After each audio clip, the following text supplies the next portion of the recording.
Thousands of Egyptians have begun flooding the streets of Cairo as protesters promise an unprecedented rally. Protesters are already gathering at key sites, with some reports suggesting that crowds plan on marching towards the presidential palace later today. This comes after President Hosni Mubarak once again vowed to remain in office until September. In a televised national address, he promised to transfer some power to his vice president, Omar Suleiman, but not step down himself. Well, the 82-year-old also cited his reluctance to bow to international pressure, something many believe he's done on a regular basis. RT's Gayan Chakyan has more from Washington, D.C. The U.S. wants an orderly transition, as they say. President Obama said Hosni Mubarak's statement on the transition of authority was not clear and needs more explanation. Mubarak basically said in his address that he was not going to run for president in September and Egyptians will have the chance to elect whatever leader they choose. But in the meantime, he said he was not going anywhere. We spoke with Senator Ron Paul earlier, and he thinks Mubarak is following Washington's plan. We had a lot to do with Mubarak being in power and staying in power. Like, we subsidize him, we own him. He's our puppet dictator. He does what we tell him because he gets so much money.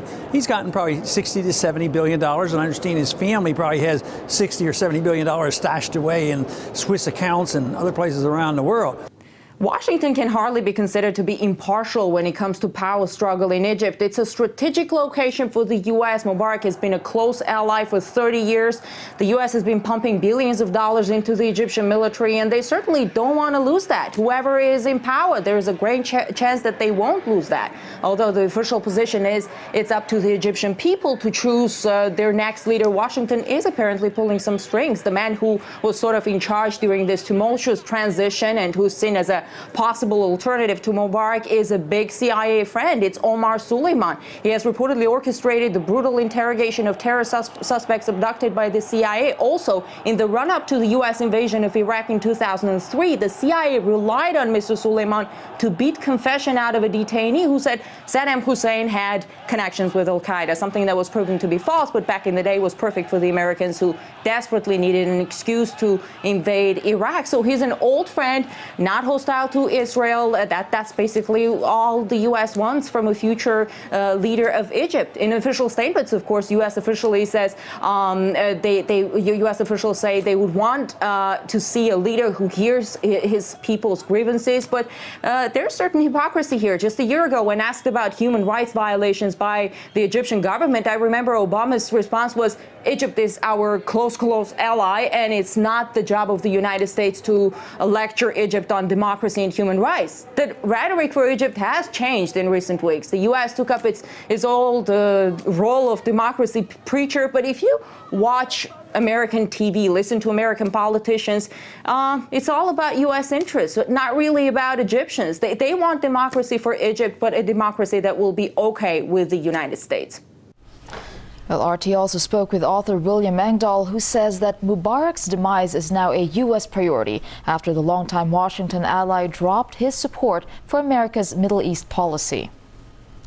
Mubarak's government realized that the U.S. was preparing a regime change along the lines of the so-called color revolutions in Georgia, Ukraine, the Orange Revolution, and so forth, bringing young Egyptians, activists to the United States, sometimes receiving them at the State Department, sometimes at the National Endowment for Democracy or Freedom House. These are all quote-unquote private NGOs that specialize in regime change for Washington. And what's going on is really a major, not destabilization of a U.S. ally. Mubarak has been opposed to most of U.S. policy vis-a-vis Iran, vis-a-vis Persian Gulf nations, and vis-a-vis Lebanon over the last several years. So he's become, in effect, a thorn in the side of Washington's greater agenda since 2001. Well, Friday is expected to see the largest protest since the unrest began more than 2 weeks ago. Former CIA officer Emile Nakle told RT he thinks Mubarak's reluctance to go makes the situation volatile.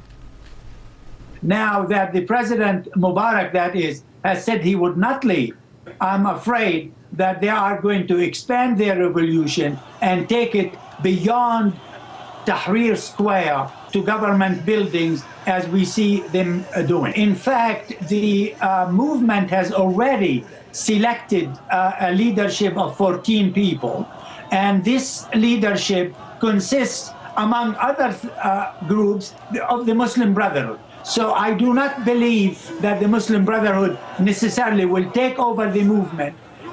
The movement remains secular, liberal, professional movement from across the Egyptian society. So it is not one specific ideology. So there are some members who are extremists, but for the most part, the Muslim Brotherhood has participated in Egyptian elections and already indicated they would be willing to participate in fair and free elections in Egypt.